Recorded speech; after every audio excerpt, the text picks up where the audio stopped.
It is not the movement of the clock that produces the newness of life. It is the movement in your mind.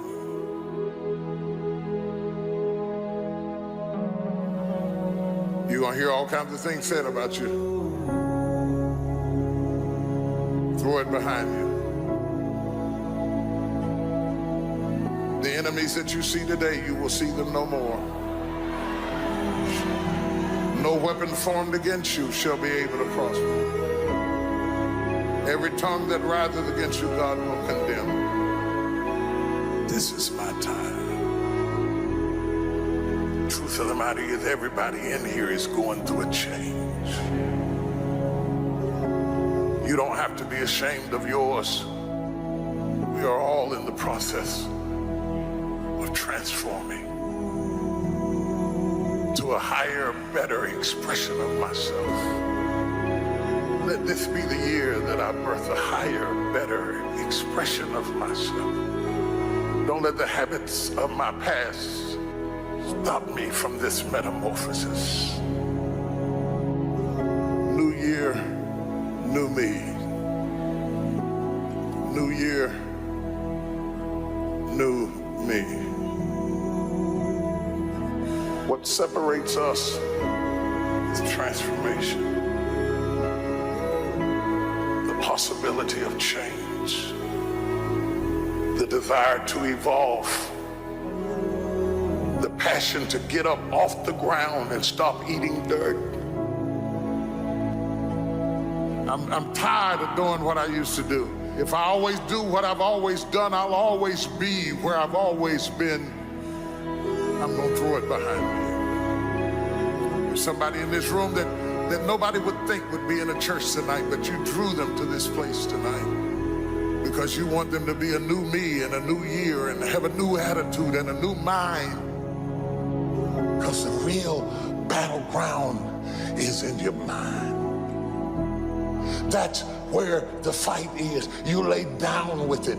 You get up with it. You go to work with it. You can't digest your food because of it. Smiling in front of people and nobody knows that there's gunfire going off in your head. It's not a geographical location. It's not debt. It's not money. It's not haters. It's not enemies. It's not liars. It's not backbiters. That's not the battleground. Stop wasting your weapons on what people say, because it is not what they say about you that matters.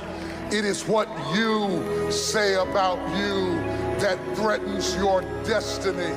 You will never be defeated by what they say about you. You will be defeated by what you say about you. I dedicate this to you, to the greatness in you, and to the dream that you showed up on the planet to produce. And it's simply this: if you want a thing bad enough to go out and fight for it, to work day and night for it, to give up your time, your peace, and your sleep for it, if all that you dream and scheme is about it, and life seems useless and worthless without it, and if you gladly sweat for it and fret for it and plan for it, and lose all your terror of the opposition for it, and if you simply go after that thing that you want with all of your capacity, strength and sagacity, faith, hope, and confidence, and stern pertinacity, if neither cold poverty, famish, or gulf, sickness or pain of body and brain can keep you away from the thing that you want, if dogged and grim you besiege and beset it, with the help of God you'll get it. You have greatness in you. That if your friends don't understand you, it's okay. You're listening to the beat of a different drummer. You've decided that you're not going to allow your circumstances to define you. You've decided that you're not going to allow the events, the things, the people, life determine who you become. You decided that you're not going to go through life being a whiner, being a complainer, that you're going to take responsibility for what it is that you want to create. The greatest ability that God has given humankind above the animals is the ability to choose. A dog can't be anything but a dog. A cat can't be anything but a cat. A human being has the power to choose. We can choose So what Mr. Washington did was he helped me to look at myself, and he helped me to look into the future. What do you see for yourself in the future? What do you mean, Mr. Washington? What do you see for you, Mr. Brown? At that time, I hadn't gotten clear about that. I was thinking only in the moment, as most young people do. And I'm asking you, what do you see in the future for you? What brought you here today? What caused you to get up? To invest your time, your energy, your money? What caused you to buy a plane ticket and fly in here to be at this event? What is it that you're looking for? I'll never forget Warren Gresham, a speaker out of New York, one of the most powerful speakers I've heard in the National Speakers Association. And he talked about a period in his life when he was going across Europe trying to find himself and just traveling around the world. In one particular country, soldiers woke up the sleeping passengers and asked them 3 questions. Number 1, where have you been? Number 2, why are you here? And number 3, where are you going? And that's what I ask you. Where have you been with your life? What has your life given to you? How do you feel about your life? Is it working? Have you given it all that you can give? And I ask the question, how many of you, if you had your life to live over again, most of us, if we're honest, we will raise our hands. It's me, oh Lord, standing in the need of prayer. Yes, Lord, it's me. Now, I know I came up in some rough times. Yes, it's true. I was born on a floor in an abandoned building with a twin brother. Yes, I don't know my mother and father. No, I've never seen them. Yes, I was labeled educable mentally retarded. No, I don't have a college education. Yes, I was raised poor, but we didn't know that we were poor. We had a lot of love. Mama did what she could with what she had. Mama did day's work. She worked in the M&M cafeteria. You could look at my life and you could perhaps say that my life has been a failure. But we had happiness. We had each other. No, I wasn't raised on Miami Beach. No, I don't have